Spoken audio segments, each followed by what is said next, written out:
Okay guys, how's it going? It's me here again, and this video is going to be a review of The Force Awakens. I've been meaning to do this video for a while, but I've just been too busy doing other things. I've been tired a lot lately, so I'm going to now do it. So The Force Awakens takes place 30 years after the events of Return of the Jedi. It takes place after the original trilogy. You see old characters come back for this new one, like Han, Luke, and Leia, and there's some new characters too. One of them I didn't really care for. Finn, I really didn't like.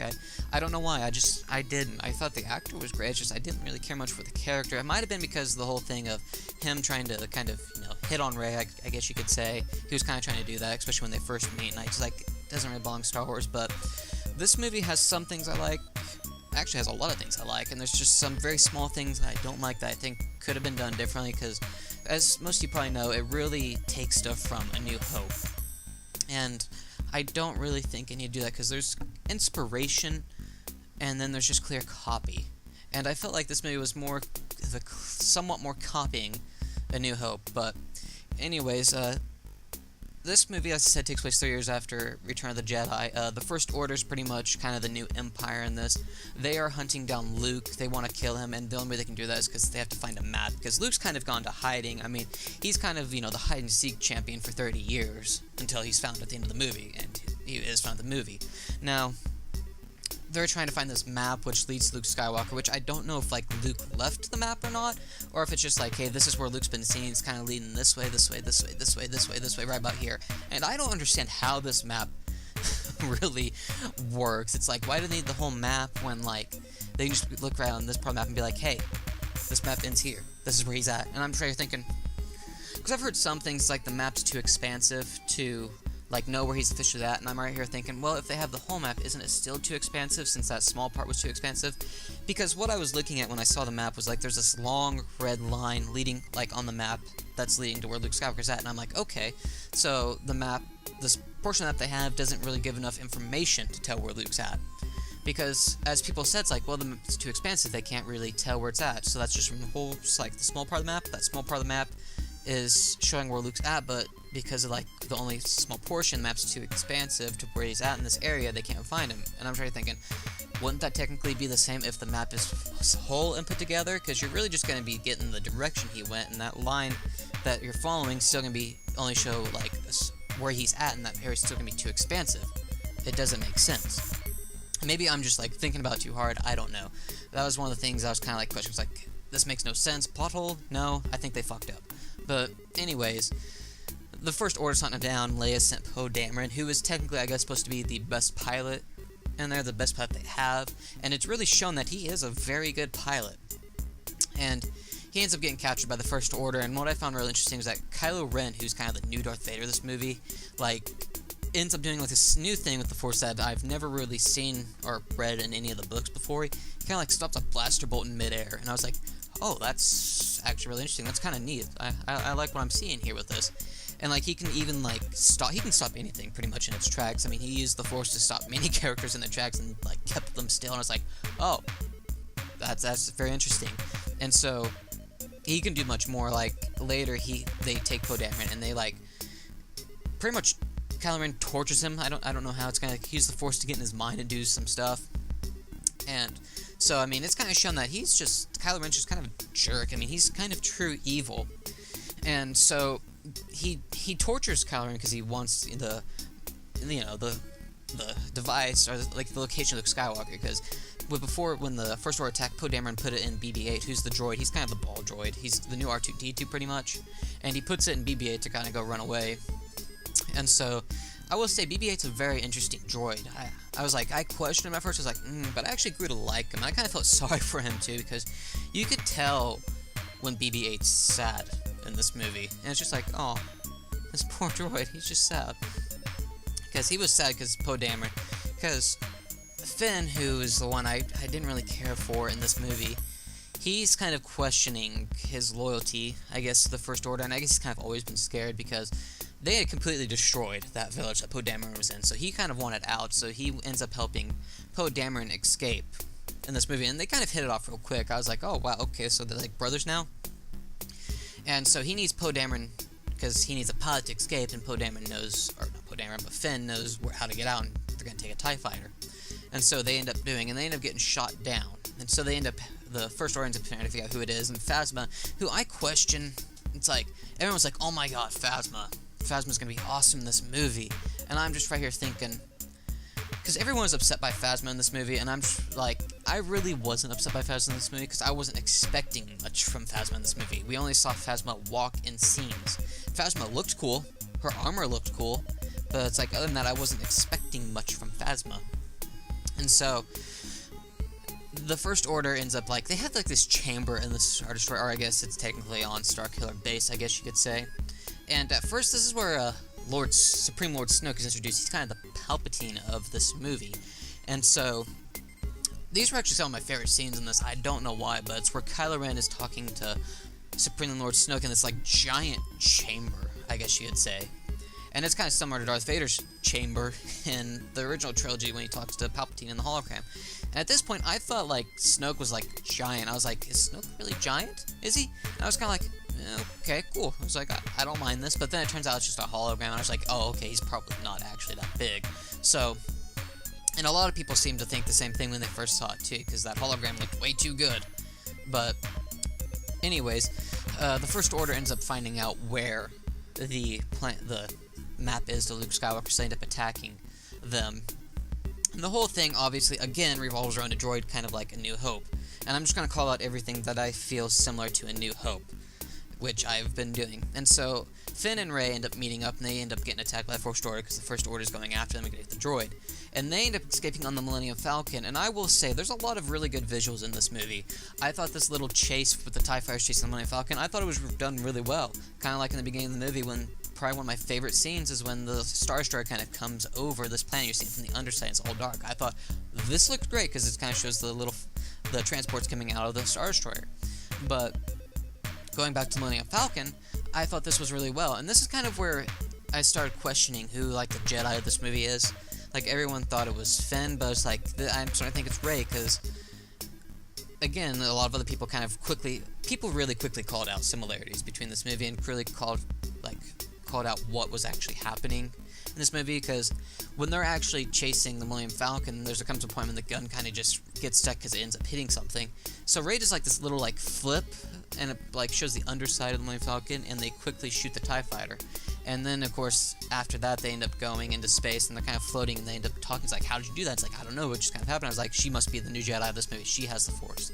So, it was just really easy to call out. I mean, it's like they just they put everything in front of you. It's like, this is what's happening. You're going to call this out in the movie. And it's just quickly how stuff actually happens in this movie. And then, of course, they end up getting captured because they can't fly because they're trying to pin the Falcon. And it's like this giant ship, and they think it's the First Order, but in turn it turns out to be just Han and Chewie just having this giant ship. And this was actually one of my favorite things, because Harrison Ford was great in this movie. I don't know what it was, but he's probably the best acting in the movie. Actually, he did do the best acting in the movie. He was just phenomenal in this movie. And I'm kind of sad, but I'll explain later why. But, they end up finding Rey and Finn hiding, and I liked this because it kind of played on this whole movie of the fact that everything's just kind of rumored now. It's like history's kind of become so old, it's like they don't know what actually happened. Because at a point, Han asks where they got the Millennium Falcon from, and she's just like, I got from this person. It's like, well, yeah, but where did they get it from? Who stole it from me? It's like, it went because they explained that it went from Han to someone else, to someone else, to someone else, to someone else, to finally Rey stealing it. And he's just like, well, you can tell them that Han Solo just stole back the Millennium Falcon. And they're like, Han Solo? The one who ran the Kessel Run in 14 parsecs? And he just, like, goes, it was 12. And I was like, oh, that's kind of funny. And then it gets to the point where Han is going to drop them back off. And they don't want that because they end up trying to get Han Solo to help them with the droid because they think the droid to resistance. And Han says no, he doesn't want to do it. But then they mention that the droid has the map to Luke Skywalker. And Han just kind of stops. And then this is where Han ends up explaining to them what is actually going on. And I don't know, I just kind of liked in this movie that stuff was kind of, it was rumored. It's like, they didn't know exactly what happened back then because, you know, it's pretty much history now. It's been so many years since then. No one knows exactly what happened. And so, Han ends up explaining to him, and pretty much what happened was that there was a dark Jedi who ended up killing all of Luke's apprentices, because Luke took on new apprentices trying to rebuild the Jedi Order. But after that, Luke just felt responsible for what happened. He went into exile, and he went looking for the first Jedi Temple, and since then, no one has been able to find them. And I kind of like that, because at first, when the movies happened, I thought Luke went to hiding because he was being hunted, but people were hunting him, the First Order was, but it didn't turn out to be like that. And I wasn't really disappointed about the stuff that didn't actually happen the way I was thinking and hoping it would. But Han ends up taking them to this other planet where he knows someone who can help them get the droid to the Resistance, and then Han was just pretty much going to go on his way. Now, probably one of my favorite scenes in this movie, it's actually before what I'm about to explain, was Han had like this giant ship. He used it because he was kind of a smuggler, just giant ship to get stuff to where they need to go. And I don't know, a lot of people didn't like this scene. I actually really liked it. But Han had like these creatures on there that were extremely dangerous, and there was two other opposing forces that pretty much just came on there, and it was funny because this kind of showed that Han doesn't really keep up his end of the bargain. They were coming after him because they wanted what he owed. And so, Rey trying to help them actually just by accident ends up opening the doors to these giant creatures. And it's like a horror movie. These creatures going down these tiny hallways and they're trying to run away from them. And I just thought that was really good. It was kind of a neat part of the movie. I thought it was fun. Kind of had that horror aspect I like, even though that's not what the movie was there for. But a lot of people didn't like it because I guess they just felt it didn't belong, whereas I don't feel like the whole thing of Finn trying to hit on Rey really belonged. Not so much that it didn't belong to the movie, just the way that they went about doing it. But moving on, as Han took them to that planet to find a lady to help, the First Order ends up attacking them there. And Rey's like running off into the forest after she found Luke's lightsaber and didn't want it because she wants to get back to her planet where she's waiting for her parents to come back. That lady ends up giving it to Finn, who takes it, and they end up going into combat outside fighting all the stormtroopers. And I question this because I don't know, it's just weird that Finn was able to use a lightsaber so well, because when and how was he taught how to use a saber or any form of sword, I guess you could say, while this other stormtrooper has this giant this giant stun baton, I guess you could say, and that's how he's fighting Finn. And Finn ends up winning somewhat fairly easily, and at this point Rey ends up getting captured and taken away while the Resistance ends up coming in and trying to save them all. And this is where Poe Dameron's shown to be a very good pilot, and he does. And so Leia ends up showing there, and they all end up going back to the Resistance main base. And at this point, the First Order has destroyed the New Republic's giant fleet, because they have like this, what's called Starkiller Base, which is the Death Star of this movie from A New Hope. And so, it's not the Death Star from A New Hope, it's their version of a Death Star, pretty much. Let's just leave it at that. And I question how their version of the Death Star actually works, because it like pulls all this energy from the sun and shoots out as one giant beam, and how quickly that traveled was amazing, I will say that, but I'm no scientist, but that just doesn't seem possible to me right now.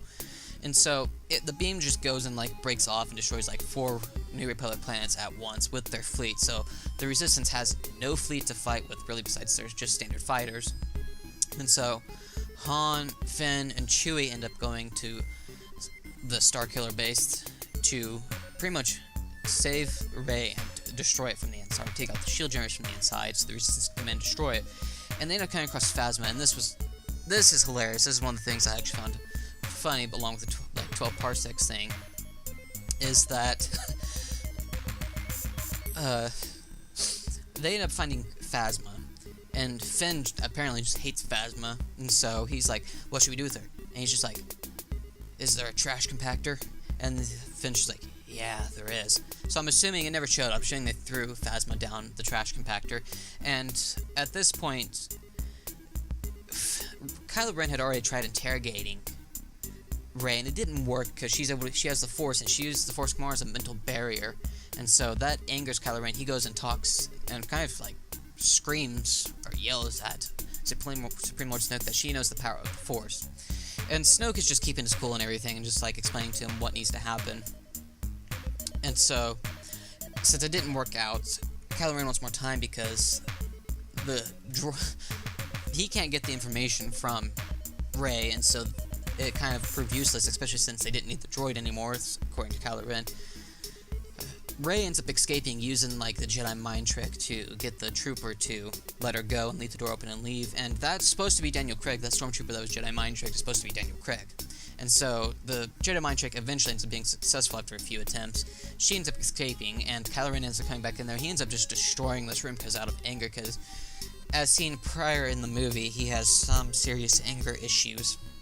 And so he ends up just destroying the chair, and like these two stormtroopers just end up coming around the corner, just like seeing all this parts fly out the door, and they're just like, stop, turn around and walk away. And I thought that was hilarious. It was so funny. They're like, yeah, let's go this way, let's not get in the way of this.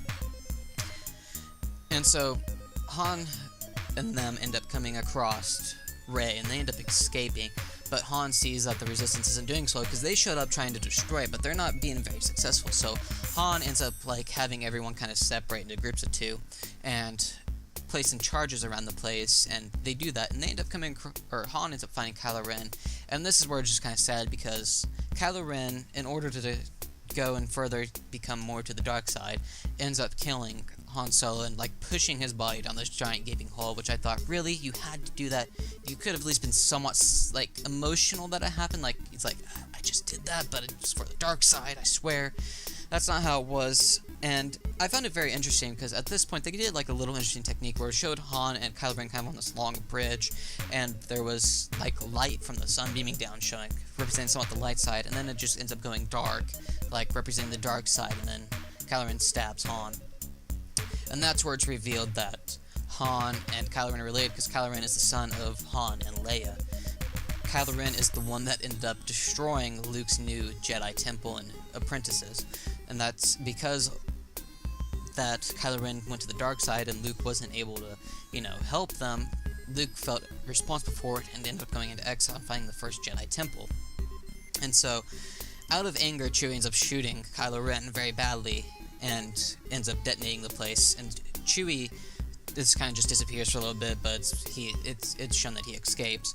So Kylo Ren ends up going after Rey and Finn and ends up getting into a lightsaber duel with Finn and ends up just kicking Finn's ass horribly. And in the process, this is another kind of callback to A New Hope. After he ends up beating oh my god, Finn, the lightsaber's kind of stuck in the snow, kind of similar to Episode 5, Empire Strikes Back, when Luke's in the Wampa Cave and stuck in the snow. It's very similar. So Kylo Ren, using the Force, because he thinks the lightsaber belongs to him, that's what he's wanting, ends up trying to get the lightsaber, but it doesn't work, and ends up going and flying to Rey, who ends up having a lightsaber duel with him. And for the most part, Rey's on the defensive, Kylo Ren's, on the offensive. He's kind of beating her back a little bit.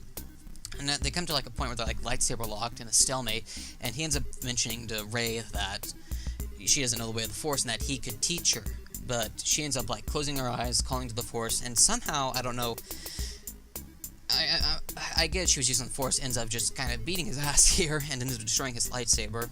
And so it was a part of the movie I kind of questioned. I'll explain it later, but there's a lot that I kind of question in this movie. But she ends up, after beating him, by this point the Resistance has, for the most part, completely damaged Starkiller Base, at least Poe Dameron has, showing his excellence at piloting. And this is another point, is like they had like a little trench run and everything, and they flew into the inside and destroyed Starkiller Base, and ends up, the planet ends up collapsing on itself pretty much. And one of kind of the Tarkin he's kind of the Tarkin in this movie, I can't remember his name at the moment, but he ends up contacting Supreme Lord Snoke that the base has pretty much been destroyed, and real, you call him, he's like, evacuate the base, bring Kylo Ren to me, we're gonna finish his training. And so it's pretty much assumed, and it pretty much is positive that Kylo Ren did survive. They took him back, it just never showed it. And so Chewie ends up picking up Rey and Finn and escaping with the rest of the Resistance back to their main base. And by this point, R2-D2's miraculously woken up out of sleep with the rest of the map.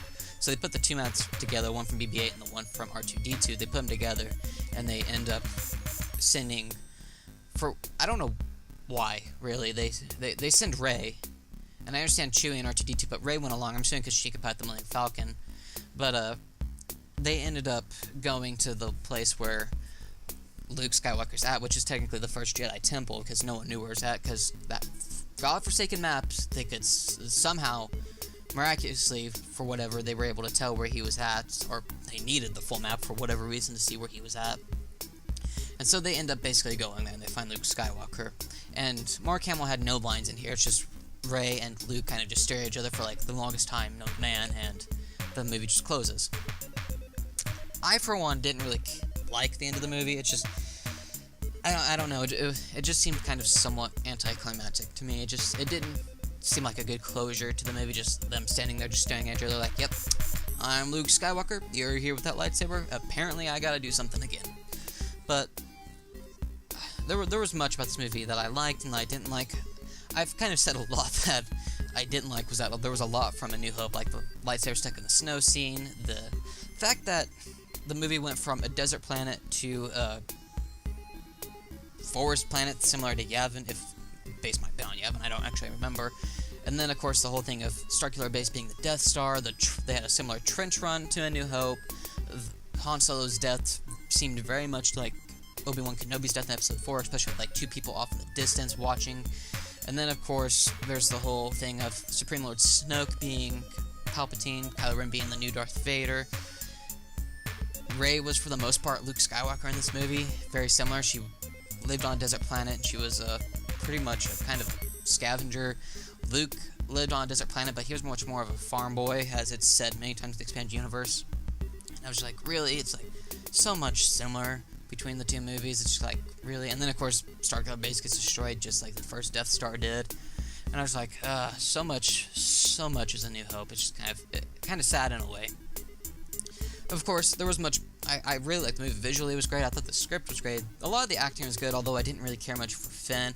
I mean, I'd put this movie at like A minus, most likely an A minus. I think that is firmly where it's at, because I really loved a lot of the scenes, like a lot of the comical moments in this movie, like where Kylo Ren is destroying the chair and the 2 stormtroopers walk off. I really, as I said, even though a lot of people hate it, I liked the scene where the giant creatures are on the ship trying to, pretty much killing everyone, they're trying to escape from them. I liked that. I liked BB-8. I thought the fighting was good in this movie. I mean, it's for what the most part expected. For so many years, there really hasn't been any Jedi to really teach anyone how to fight with a lightsaber. So, and it was fast-paced action. I was like, oh, not bad, not bad. I really like this. If there's one thing that I really don't like with this movie, it's the fact that there's, once again, Sith. I don't know. I really just don't like that. I feel like it's been done too much. I mean, the Thrawn trilogy really, and I'm one of those people who really enjoy the expanded universe, especially the Thrawn trilogy. The Thrawn trilogy really showed that the main villain did not need to be a Jedi or a Sith. It could just be someone very intelligent, like Thrawn was. Thrawn was very intelligent in the Thrawn trilogy. I mean, he was smart. He could beat everyone at every turn. I mean, just by looking at their paintings, he could, like, figure out everything that he needed to know about a civilization and beat them.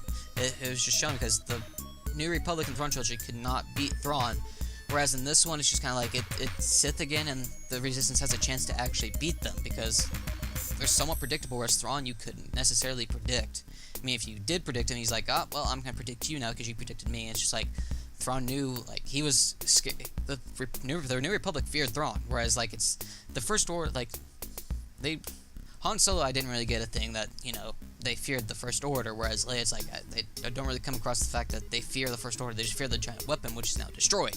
So, I don't know, I really liked the movie, and for the most part, I did like Kylo Ren, and I did like Supreme Lord Snoke. It's just, I wish it wasn't another, like, Sith, or a straight copy and paste of Palpatine and Darth Vader.